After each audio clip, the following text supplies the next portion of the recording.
Yeah. So let's kind of jump into it a little bit. You've been on our show before talking about insurance and other things. And today we're taking like a hard left out of insurance and into a coffee shop. Yes. And really for me, that's a huge hard left in my life too. But it's been so much fun. We've learned a lot and I'm very, very excited. So yeah. And we're actually in the coffee shop right now. Yeah. Or the bones of the coffee shop. It's in progress. Yeah, not completely done, but it's getting close. It's really close to being completed. And it's been a real journey to get here. So tell me, because it's been like people joke, and I've been working with you on the coffee shop too, but people were like, how long till the coffee shop? And we're like, next month for like 5 years. Yeah. So tell me the journey a little bit. What's unique about this coffee shop? Because this isn't just about trying to put Starbucks out of business. Yeah, absolutely not. We're not putting Starbucks out of business. It will not happen. Yeah. So would you want to back up to? Let's rewind. Like all the way? Sure. I mean, how far back you want to go? Yeah. So,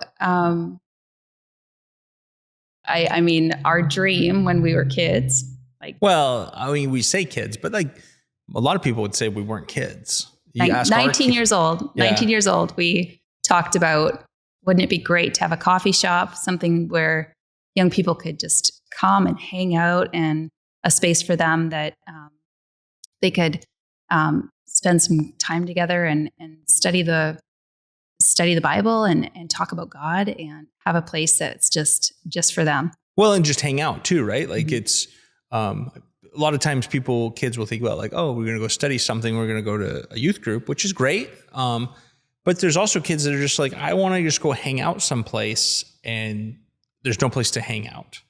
Yeah. Yeah. And especially in our area, they all, Friday night, Saturday night, they're out in the Dairy Queen parking lot. So there's really no space for them right now to do that. Yeah, it's difficult. Like there's a bowling alley. There's not a lot to do though, as far as kids hanging out. And a lot of places closed. Most of the coffee shops, most of the things in our county shut down by 8 o'clock for sure. Which I saw a meme once, and it has this tired looking bird, like kind of laying on the perch, almost kind of like, and then this other like hyper bird like chirping at it, and it says me with my teenagers at 11 o'clock at night, which is totally what happens, right? Kids come awake and come alive after 10 p.m. It's just the way they're wired for the most part. Obviously there's exceptions. So it's a dream from college for you and for me as an idea of this would be awesome to have a place for kids, young adults, but more like middle school, high school to hang out. Right. Yeah. Someplace that really they can just that they can feel as their own. Right. So now, so you think about that for a long time and you do nothing with it. It just kind of sits in the back of your head. No, it's just life happens and things get busy and for a lot of years we didn't have the opportunity until recently. So what happened recently? Yeah, so when it was 2020, when things slowed down, they shut down, and we found ourselves with a vacancy that vacancy in one of the buildings. Right. The business there had gone under, and we thought, you know what, we could, try to find somebody. There really wasn't a lot of people looking for space at that point in time either. And we thought, you know what, we could take this space and do something really cool with it. And that's when the wheels started turning and things just came together. And we thought, you know what, we're just going to step out in faith and give this to God and see what He's going to do. And man, it's been an adventure since that moment. Yeah, it is. I remember as we thought about that, I was like, this is going to be easy, right? Like we drew it up and it was figured out how the layout was going to flow in the space. And we're like, those be easy peasy. Go down to the city. Like, just get our building permit. We'll hire some people. We'll do some work ourselves. 6 months from now, we'll be open. And it didn't quite work that way. No, it did not. Yeah, we had a lot of hiccups, a lot of trouble finding labor and different things that we needed. Well, in the process, the permitting process, it changes over the years. It had been probably almost 10 years, 7 years from the last project we had done. And it's like, wow, like there's a lot more involved is just doing the permitting. And I'm sure some people watching the video are like, well, duh, you're doing a coffee shop versus doing an office space. And and that's something we'd done a commercial space with office space, but we'd never done anything with food related. So that's a huge learning curve.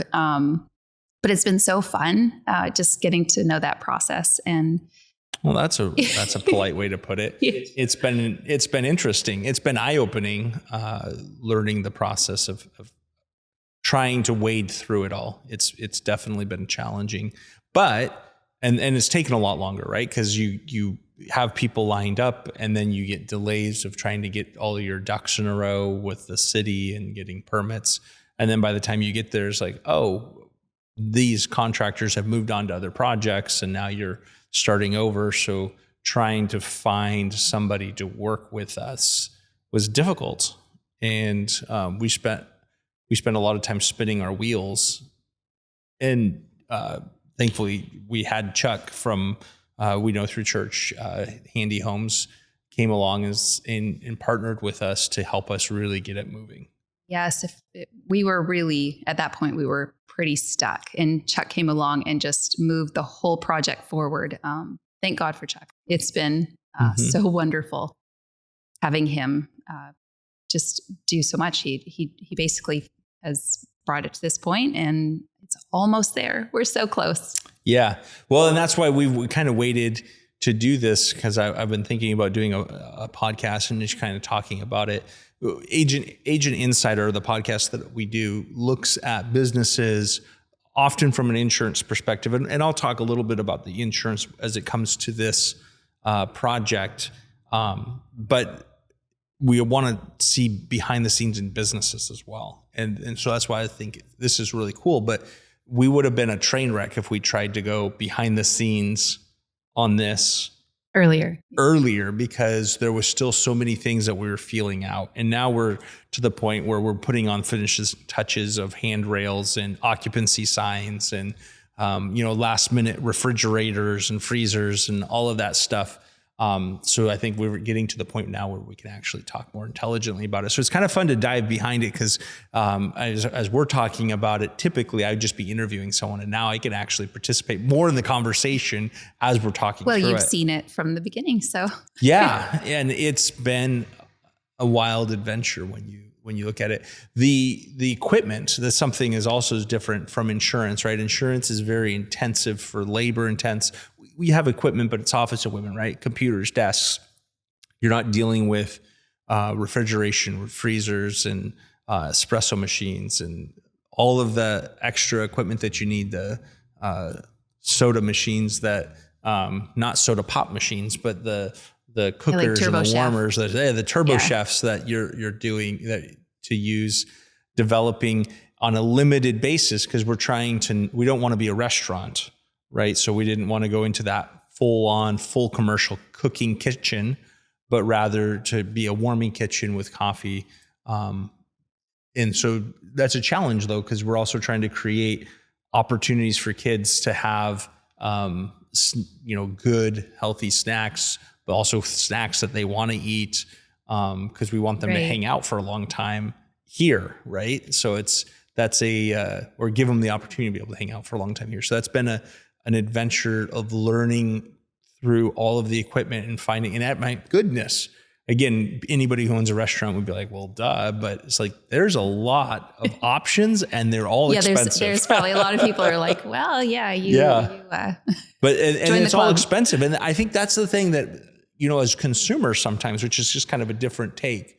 When you go into a restaurant or you go into a coffee shop, you see, hey, these beans, this cup of coffee costs, probably 50 cents, $1 to make, depending on what type of coffee you get, right? And how many things get added into it. And so you look at the price and you go, wow, this is nuts. Like, it's a ripoff. But you forget about all of the equipment behind the scenes. That's, tens of thousands of dollars for just a basic setup, right? That's the part that I think I was a little surprised at when we first started this process, is realizing the equipment cost is significant. Mm-hmm. And that's something that I don't think everybody realizes when you're going in as a consumer. Yeah. And everything that the other big surprise for us was when we priced things initially in 2020. Yeah. Since that time, prices changed a little bit. Prices have gone up a wee bit. So yeah, it has made a huge difference there in just our budget to get the doors open. Right. But God knows. Which is something I think everybody feels, no matter what industry you're in, is that the pricing of things, like from our initial budget to where we are now to get the doors open, we're probably almost 3 times what the cost was originally estimated at. Now, obviously, there's always a little bit of overage anyways when you first do the estimates, but it's not 3 times. Right. And I tried, when we priced things out, we tried to put that, 30% buffer in there originally, because we knew like our projects do always tend to go over. So we were expecting that. So